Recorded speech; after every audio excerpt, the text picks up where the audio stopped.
Le mois dernier, j'étais en Croatie, donc c'est parti pour mon top 10 de mes meilleures découvertes culinaires. Côté sucré, je vous avoue que c'est pas là que j'ai fait mes meilleures découvertes. Cette pâtisserie, par exemple, j'ai pas du tout aimé, pourtant c'est très typique. Ensuite, j'ai testé les chichis façon Dubai Chocolate. Honnêtement, c'est bon, mais c'est super sucré. Par contre, côté glace, j'ai découvert le parfum yaourt, sésame et miel, et ça, je sais vraiment pas comment je vais faire pour m'en passer. Si vous venez en Croatie, vous devez tester la charcuterie locale. Généralement, elle est servie sous forme de planche avec du fromage de brebis. Elle est souvent fumée. Et pour faire une petite soirée tapas, c'est vraiment sympa. Les pâtes en Croatie, j'en ai mangé un petit peu à toutes les sauces. On ressent vraiment les influences italiennes avec ses pâtes à la carbo par exemple, mais aussi les influences plus locales comme avec ces pâtes à la dalmate ou ces pâtes là aux fruits de mer qui étaient vraiment excellentes. Je les ai prises dans un petit resto à Sibénik et ça a été mon coup de cœur du voyage. Sinon, côté cuisine vraiment typique, on a goûté les cebačići. C'est des espèces de petites saucisses de viande hachée que tu trempes généralement dans une sauce au poivron. C'est servi tel quel dans les restaurants ou sous forme de sandwich que j'ai vraiment adoré. Ça vaut largement un jambon beurre. Là aussi, tu vas vraiment ressentir les influences italiennes puisque pour manger sur le pouce à Split, on a goûté ces sandwichs focaccia qu'on a adoré. Côté street food plus local, il faut absolument que tu goûtes les burgers au thon. J'ai adoré et c'est sûr que j'en referai une fois rentrée en France. Même remarque pour les boureks, j'en ai même fait une vidéo dédiée et ça a été l'une de mes meilleures découvertes en Croatie.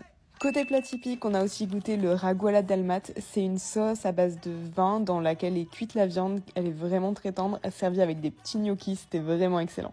Maintenant, on rentre dans mes coups de cœur et l'un d'eux, c'est clairement le poisson, généralement servi avec un accompagnement typique, c'est des épinards et des pommes de terre.